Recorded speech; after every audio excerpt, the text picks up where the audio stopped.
Hello, hello, hello. Welcome to the live stream. If you're watching this live, if you watch it later, no worries. We are super excited here. I'm Dr. Taylor Braun. I'm a physician, a psychiatrist, and I'm super passionate about podcasting. And this is an amazing series where we are welcoming on physicians who podcast. It's a very specific niche, but the thing that makes us so excited about this is we get to take all of our skills, all of the lessons, all of the gems that we've learned in whatever we've done in life and really impart that through this amazing medium. Now, Doctors on Social Media has allowed me to work on this series with some amazing guests. So if you guys are tuning in, just know that we have a powerhouse lineup of awesome physicians really just sharing their knowledge, their wisdom, working with other people in the community.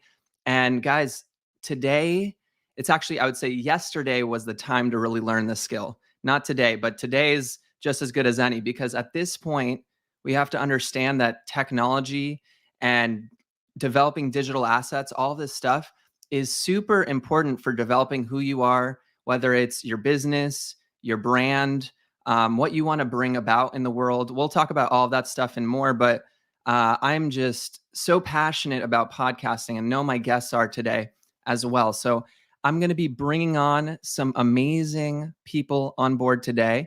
But before we do, I just want to mention again that this is a Doctors on Social Media production, and SoMe Docs provides packages to help doctors with a variety of things, such as creating content, whether it's on social media, Instagram, Twitter, Facebook, developing videos, developing your speaking skills. There's so much to see on Doctors on Social Media. And I just want everyone to just be aware that there is a platform out there to help people with all of this stuff. And that's why we're doing all of this teaching. So without further ado, let's bring on our first guest. We're going to go with the Chew Man. I love the title you put on there. Dr. Christopher Chew, MD, is a med-peds doctor who has made his way to the Buckeye State after completing medical school and residency at Indiana University. He initially served for 4 years on active duty at Wright-Patterson Air Force Base, where he discovered his interest in medical education. After his separation from the military, he has continued to be active in graduate medical education at The Ohio State University as the lead physician of the General Internal Medicine Clinic at Outpatient Care East, and works with faculty development as the Director of Education for the Division of General Internal Medicine, as well as the Director on the Program for Digital Scholarship. He is nationally known as Chris the Chew Man. I love it. He was also the producer for the Curbsiders and Internal Medicine podcast, which routinely ranks in the top 3 of Apple Podcasts in the United States medicine category with more than 700,000 downloads per month. That's amazing. He's also co-founded and launched a pediatric spin-off podcast called The Cribsiders in the summer of 2020, which has grown to nearly 10,000 downloads per episode. He's active in the medical Twitter community and can be found at the handle CJ Chew, or CHIU. That's how it's spelled. But thank you, Dr. Christopher Chew, for being on. Thanks for having me. This is amazing, and I'm looking forward to our conversation. And our next guest is Dr. Kelly Casperson. She has already been on this series before, and she's a urologist who loves teaching about the female pelvic and sexual health and telling women over and over again that they are not broken. Her podcast, I'm sure it has more downloads at this point, but her podcast has over 175,000 downloads in less than 2 years. She's consistently in the top 50 in Apple under sexuality, although I know it's growing like crazy now. Number three in her category, which is just amazing. So Dr. Kelly Casperson, thank you for being on. Thanks for having, dude. So my favorite, for people who don't know, chartable.com, you can check out the stats and the rankings for all the podcasts. Look at this. The Curbsider is right there at 33, and I'm right there at 37 for health and fitness in freaking America on Apple. We're neighbors. Crazy. That's crazy. Dude, that's crazy. I just looked that up. Chartable. So I'm addicted to it. So we're going to get into all of this stuff and more. I mean, as you can tell, like this stuff gets really nuts, and we're just basically physicians just doing this thing, right? So it gets wacky really quick. But before we get into this, I'm going to play the awesome intro video we have.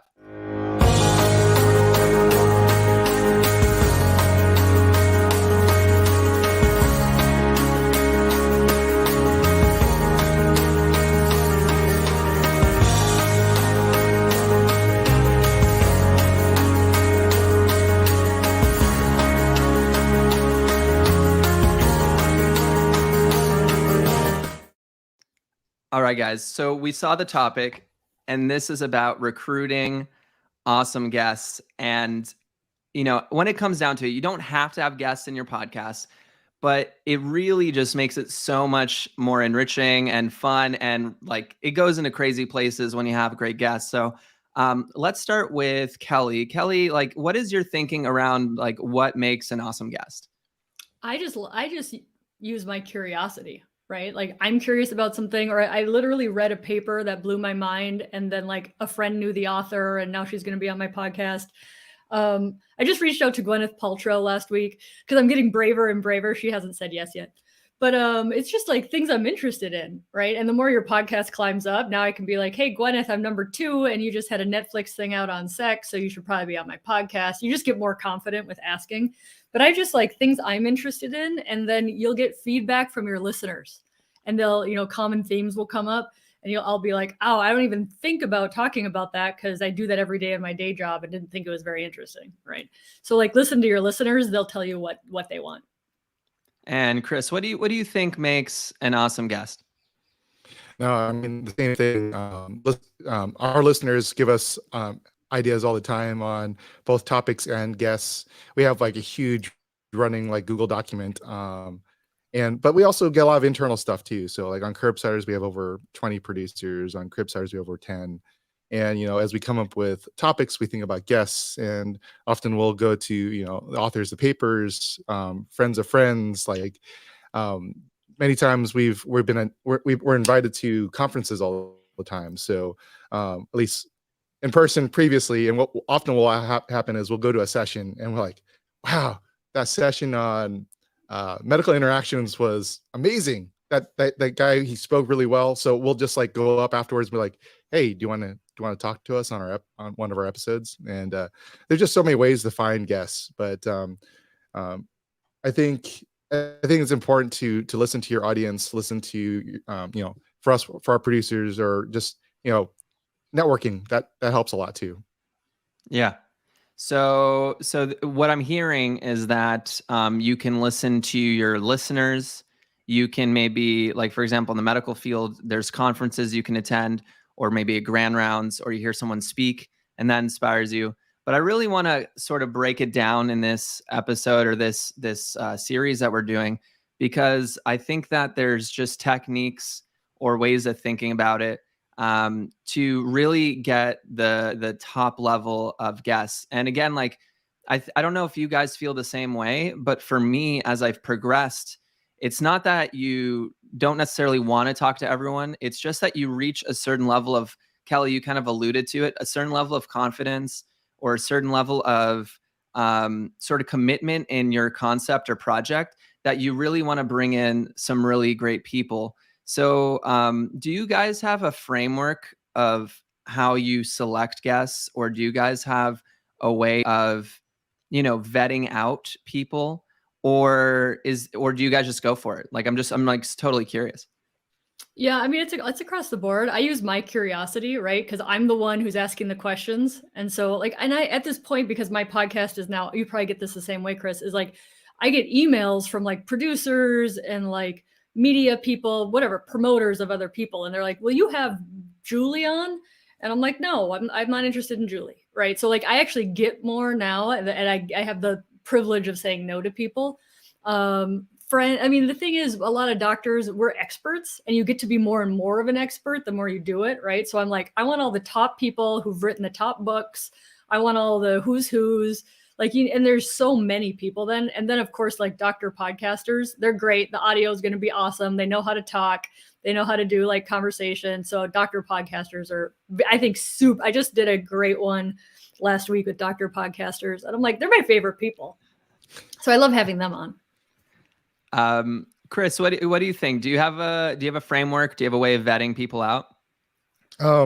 So we don't really, well, we didn't initially, especially on the Cribsiders, which is I'm going to talk to about the most because we recently started that podcast about a year ago, and we've sort of changed the way we looked at inviting guests. So when we first, we I think recorded like a good 6 or 7 or 8 episodes first before we started actually like publishing them.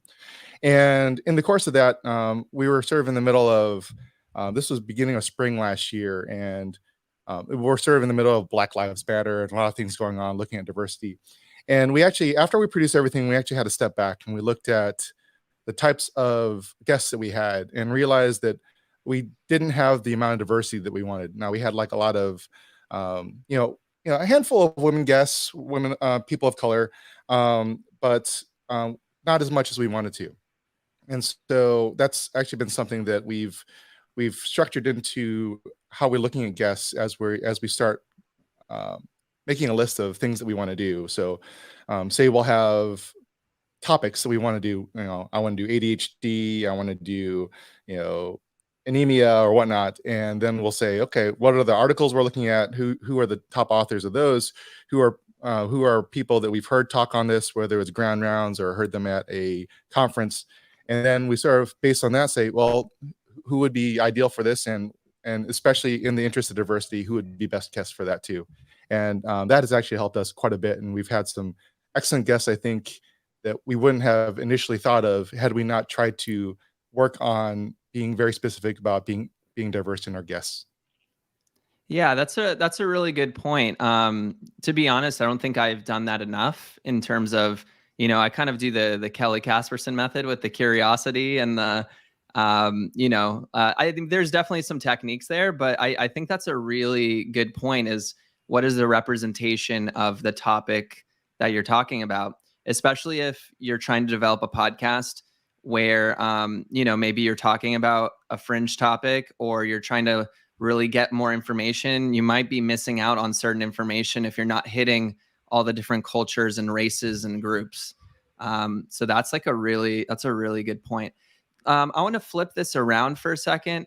Have you guys had a moment or a guest or a speaker on that just did a horrible job?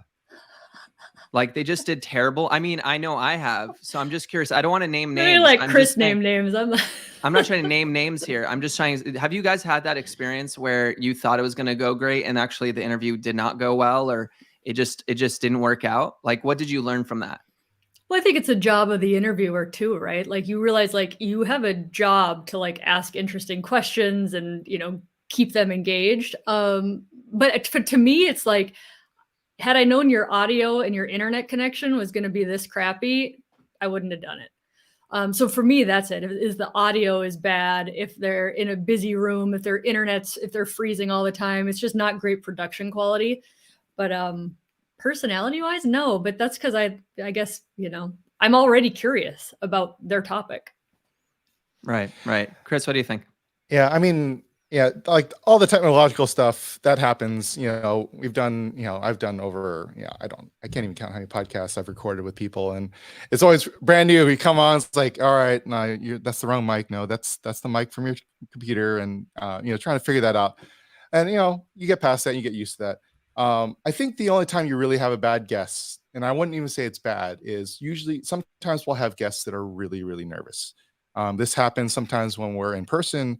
Less so over video, because now we've sort of switched to, we went from Skype to Zoom to Squadcast, all sorts of different types of ways we record now. It makes it a lot easier these days, and people are so used to teleconferencing. It's a lot easier, but still, I think there are times when guests are just really, even if they're the smartest person and they know their subject super well, it's sometimes just a lot of nervousness makes difficult for people, and they sort of shut down and have difficulty like bringing things up, and then they feel the pressure. And so I agree, it's completely how good the guest is. It really comes down to us as interviewers. So you really just got to set the mood.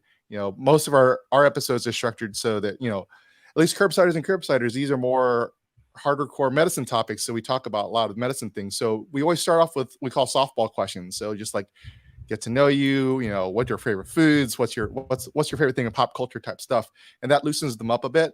And then usually that gets people, sort of, brings down their guard. They realize that, especially for us, unlike here, we record everything. So we're like, hey, if you misspeak, just say timeout. And like, we're going to cut that out and we're going to start over again. Perfectly fine.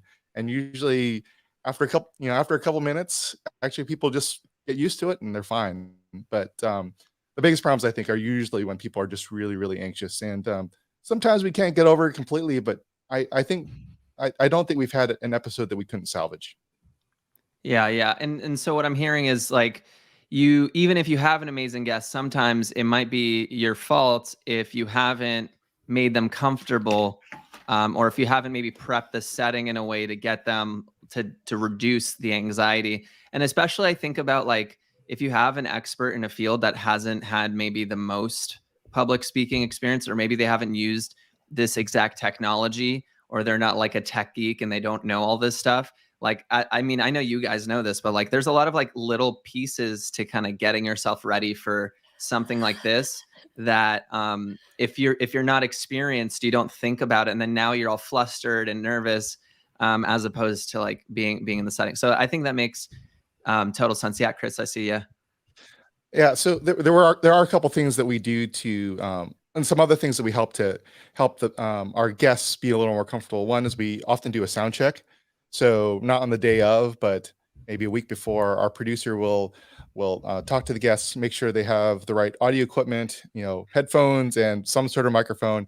They do a sound check, and during the sound check, they review the script. So we are scripted because usually we want to hit things. We don't like read the script, but we use the script as making sure that we're talking about a guide. And so it's a Google Doc that a producer will start.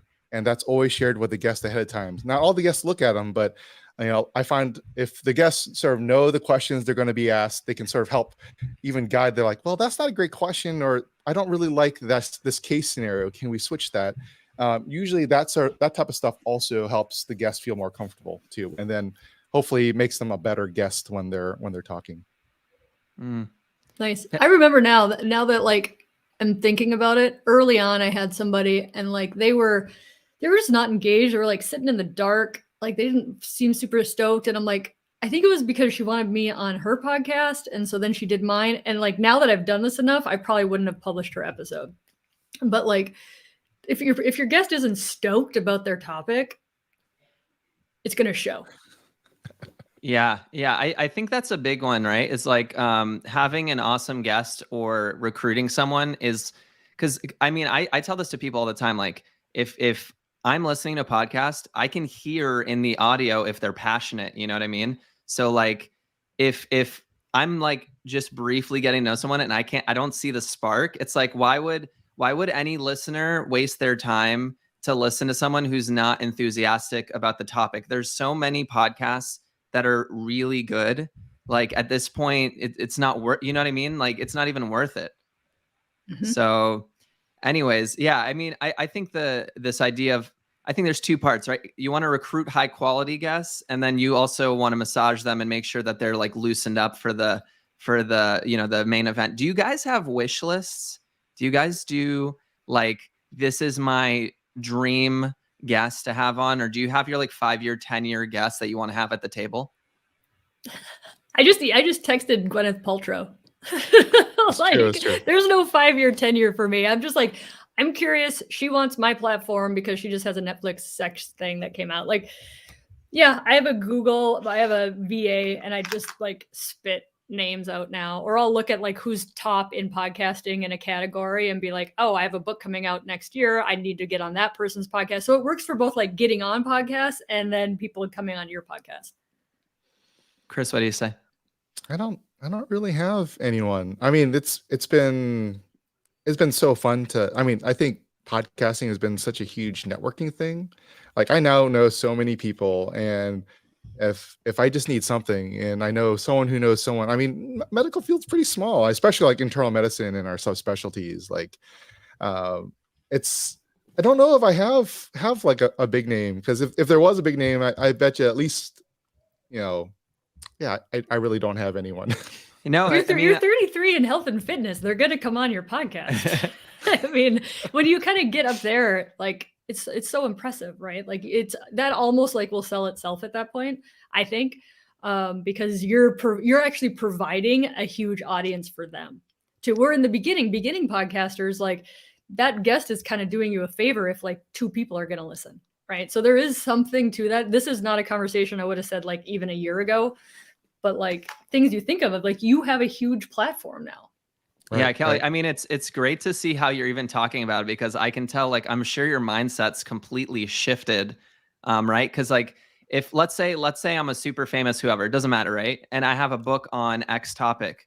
Why wouldn't I go on a podcast where we're going to talk about that topic I wrote a book on, right? So a lot of times, like and this is what I want the listeners to really get in, is like, if you host a podcast on like health, fitness, you know, whatever it is, diet, nutrition, environment, whatever, you are giving this person an opportunity. You're handing them the microphone to talk about their thing, you know? So it's actually like, I know there's a lot of fear along like, who's my dream guest, but in my head, it's always like, no, I'm actually providing them a service to hand them the microphone, you know? So I think, and to this point, I want to ask you guys, like, have you had a hard time getting some impressive guests on? Like, has it been hard for you? Because I know for me, it hasn't been hard.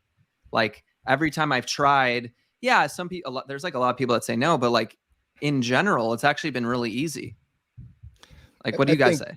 I think podcasting is still pretty new and exciting for people. And so people who know about podcasting, especially in my area, they either know of curbsiders or their residents know of curbsiders and curbsiders. Cause I mean, oftentimes when we have recurring guests, like, oh yeah, my residents say, you're so cool for being on the curbsiders. And I think to go back a little bit about like convincing people as well, like we, not only is it just a service, especially where I'm in a medical education, like all our episodes are they have a citation.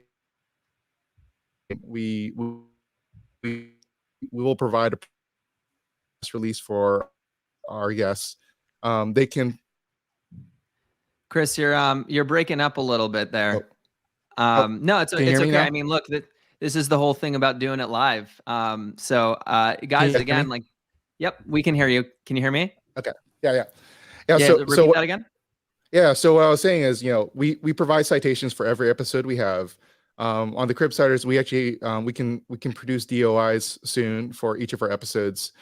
We really encourage our guests to put the citation on their CV, especially if they're early, like assistant professors, associate professors. One of the things that I do in my division is I'm the director for digital scholarship. So, you know, we know digital scholarship is a growing field as becoming more respected just as much as traditional media. And so for our guests, especially many of them are in academics, it's something that will go on their CV, and it's something that we say we can provide for them at the time they go up to P&T committee. We can provide all the statistics, like how many downloads their episode has gotten, their reach, and things like that too. Awesome. Yeah. That's really interesting. That's professional. That's amazing. Yeah, that's really interesting with the citations and digital scholarship. Like, I feel like, you know, if any of us had all of those citations on our CV, for example, like that'd be crazy. Yeah, like I'm going up for P&T this year to go up to associate professor at my institution. And, you know, on my CV, I just put that I'm a producer for the episode. But recently, my division director said, hey, can you give me a citation for every episode you've been on so I can give this for our annual presentation to our department chair? And I was like, okay. And it took me like a half hour to, I think I had like 50 citations, right, for 1 year between the 2 podcasts that I have, right? And so I gave this all to him. He's like, thanks, that looks really good. Yeah, I was gonna say, if I did that, I would like literally have like 20 pages. It would be crazy. Yeah. So guys, like one of the things I wanted to ask you guys about is, you know, how do you like, let's say you have a great guest, or you have someone in mind, or you hear a speaker or whoever it is, and this is more so I want the listeners to hear this. If you're someone just starting this thing, how do you make it smooth for them to go from email or tweet or Instagram post? How do you make this as smooth a delivery as possible for them to show up on interview day? Who wants to start?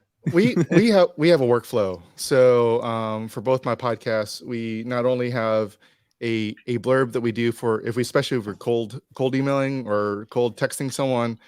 We have something that says we are the Curbsiders. We are the Curbsiders. This is our mission. This is what we do. This is our website. This is how many downloads we have, and these are the things that we're offering. And we think this is you can give us a topic that's good for this. So we will start off with that cold call, and then if we get some interest, then we follow up with, we have a production packet. So that has like our release of information, as well as a conflict of interest, as well as we have a guest packet that says these are microphones that are cheap that we recommend people having. We recommend at least having the headphones and all sorts of things like tips, like, I can definitely share those with you guys if you want. We actually have a whole episode that is on how to make a medical podcast that sort of discusses some of these things. But being very structured for each of those things, then like I said, on the Curbsiders, we do have a sound check that hopefully happens before the episode, so makes everything on the day work out smoothly. Kelly, how about you? To all the new beginners out there, that's super organized, and you don't have to do that. I'm like ripped jeans, chapstick, like show up. We record. It's so casual. I used to do questions. I do it sometimes now, but I just think, after you do 100 some interviews, you just get so much better at interviewing. I just text them. We just text. Does noon still work? Like, it's super casual on my end, but I don't have a bunch of producers yet. Yeah, I think it depends, right? Yeah. No, I have to say, I did have a podcast last year that ran for a season called Med Twitter This Week. And it was early COVID. So there was a lot of things that slowed down a bit. And so I was producing a podcast every week. It was on video on YouTube and stuff like that too. And it was just me. So it was like, I'd see something cool on Twitter. I would literally DM the person on Twitter and be like, hey, do you want to talk about your tweet? And then we would just have a discussion about the tweet, things surrounding it, and then their favorite things in Twitter. And that was how every episode was structured for 17 episodes. And that was definitely very much more informal, but it was different types of subject matters too. So I think it really depends on the subject matter you're looking at. Yeah, exactly. And that's what I wanted to highlight is like, even this is your flavor, this is your brand, right? So if you have, for example, if you have a very professional medical podcast that's also has scripts and all those things, I think it's a different level as opposed to maybe a more conversational podcast or something. And again, it just also depends on your personality. Like, for example, if someone's throwing contracts at me when I'm just trying to have a 10-minute chat with someone, I'm going to get scared. You know what I mean? So I think it just sort of depends. And then like for Kelly, I mean, like she's just doing the texting game. So I think, just kind of depends. And then are you guys using Calendly to schedule? Like, what are you using for your scheduler? I use Calendly. I use Zoom. On Calendly, I do have a sign this saying I can use your image, I can use your audio as I deem fit, like whatever that's called. Informed consent. Informed consent, yeah. And informed consent. So, I mean, I'm not completely casual. I actually had somebody be like, I don't want any video. Redo your informed consent. And I'm like, I really want her on my podcast. She's like, wrote this amazing paper. So I'm like, no problem. So I switched that around for her. Yeah. And then Chris, are you using the same? Yeah, well, we move around a bit. I think currently we're using one. I don't remember which calendar because I'm not the one in charge of the calendar. So yeah, we do have a calendar app that, especially for Curbsiders, because I'm on almost every episode as a co-host. Versus if I'm producing on the Curbsiders, I know I'll be on that episode.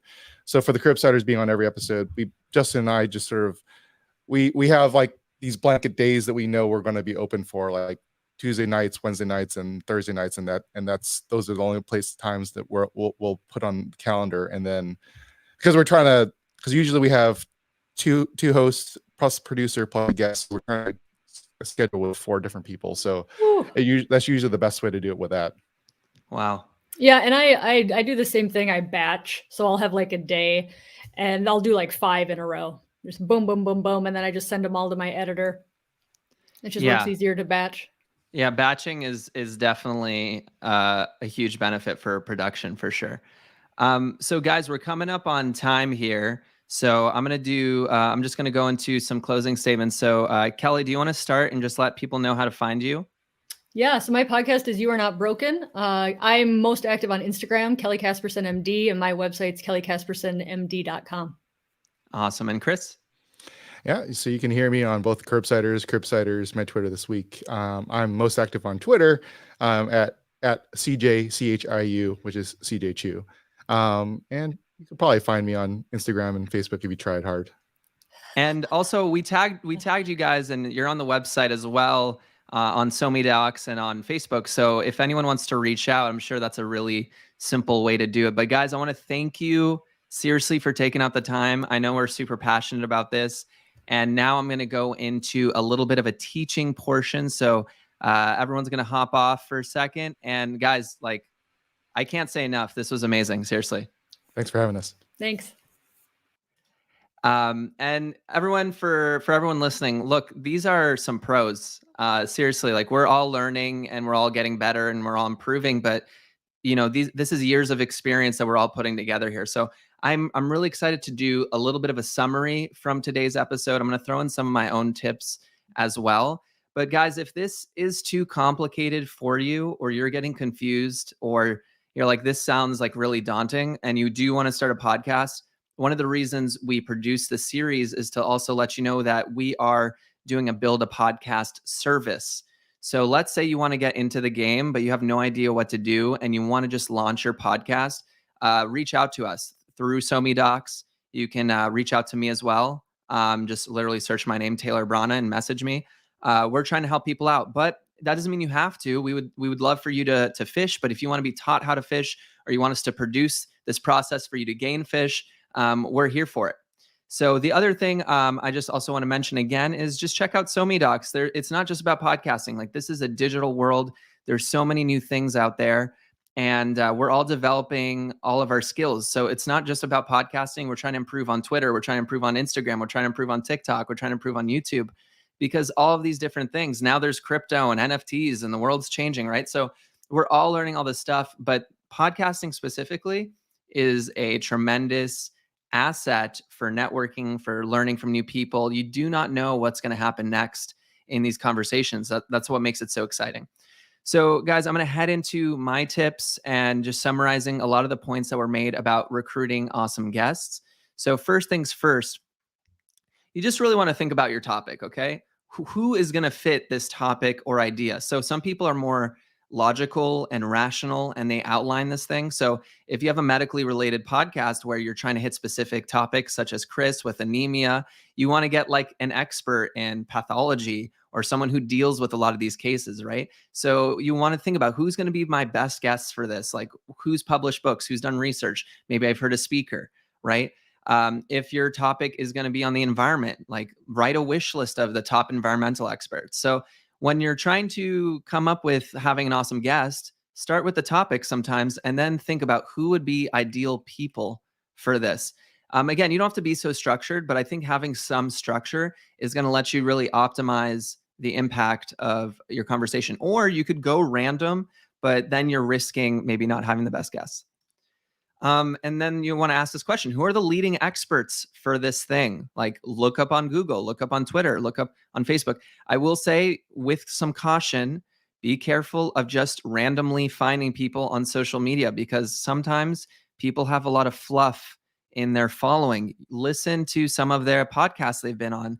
Go onto YouTube, like search these people, listen to what they're saying, see if they're credible, see if you find them interesting. Like, do some work. And that really goes into this. What I was going to say is researching these experts. Take a look at them.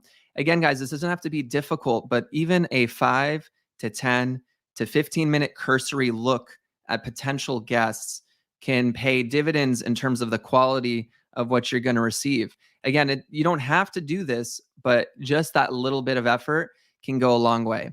And this is kind of something we alluded to before, which is having a dream list. So if you have a topic in mind, if you have an idea in mind, let's say you like your financial podcast. Do you want to have Warren Buffett on?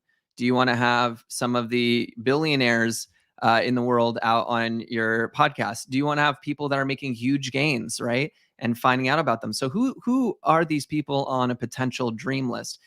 I will say with a caveat, which is I know from personal experience, I've had really big guests and it hasn't always turned out into huge download numbers. Your guest doesn't necessarily mean it's going to convert into you somehow having this crazy success. Okay. So sometimes I've had random people who've just had a powerful conversation that's translated into more quote success or downloads, right? So with the caveat, you can have the dream list and reach out to these people. And I would say, do not be afraid to ask, just like Dr. Kelly Casperson said, because again, we're doing them a service.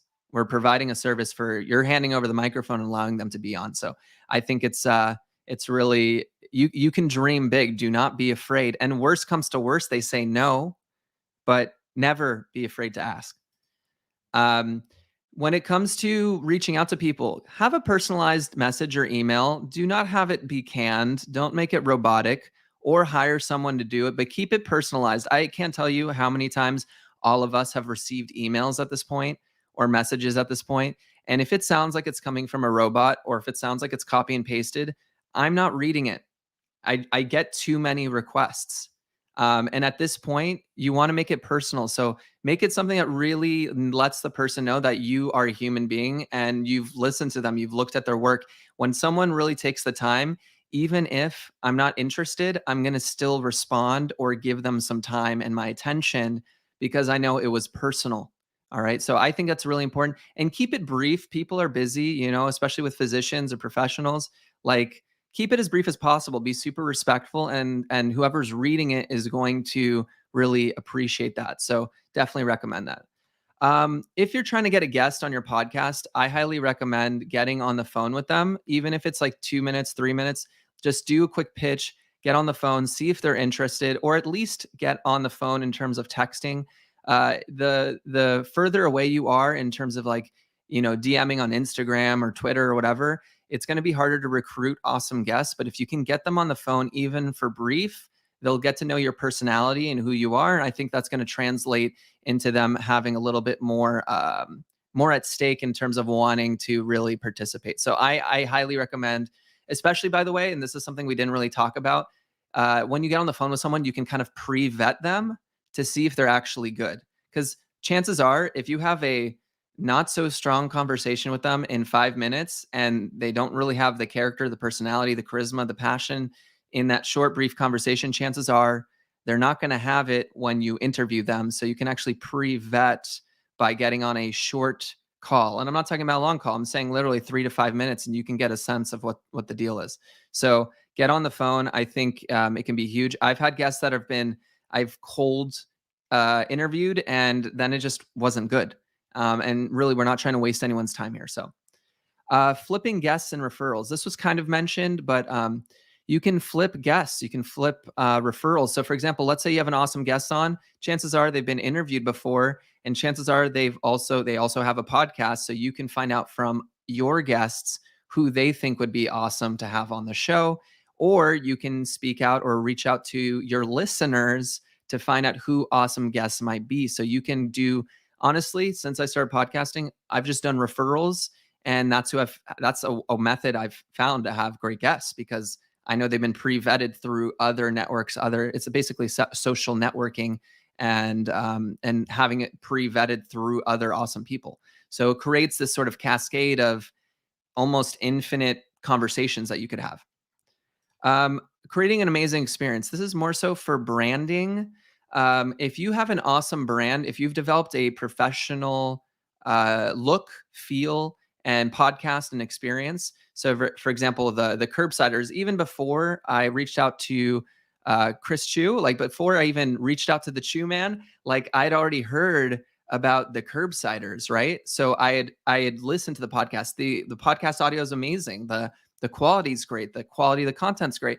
So I know if I reached out to someone part of the curbsider system, I knew that it would be a great networking opportunity because I knew these guys were operating well. So when you create an awesome experience in your own brand and in your own work, it's going to provide the sort of feeling of other amazing guests being attracted to you. So sometimes you don't even have to get awesome guests, like try to get them. A lot of times they'll come to you when you create an awesome brand. Like the You Are Not Broken podcast, right? Like Kelly Casperson's come on. She's developed this brand. It's starting to get some huge reach, right? Number 3 in her category. And so people are going to reach out to her. I don't know why she's asking Gwyneth, honestly. Gwyneth is going to be reaching out to her. You know what I mean? So I'm just saying, once you create this awesome experience, it really develops itself. So don't be afraid to ask. Be afraid of never trying. So when it comes to awesome guests, the worst thing that comes out of it is they say no. I can't tell you how many times I've reached out to Z-Dog at this point to try to get him on the show, right? But if Z-Dog says no, I'm not going to be offended. Actually, by the way, most of the time he's like, oh, I can't right now, but let's push it back. So I've always gotten a kind of yes, but later, which is awesome, right? So don't be afraid of asking. Worst comes to worst, nothing happens. So don't be afraid to ask. Be afraid of never trying. Make your process seamless. So if you're going to invite guests on, make it easy, make it simple, have a Calendly, make it easy for them to schedule, make it simple for us to be able to, for you to be able to ask someone and bring them on. Pre-screen your guests. This is just more so a thought. Should you pre-screen your guests? I think ideally, especially as you get stronger and you improve your process, I think there should be at least some way of you being able to screen them just to make sure you're not wasting anyone's time.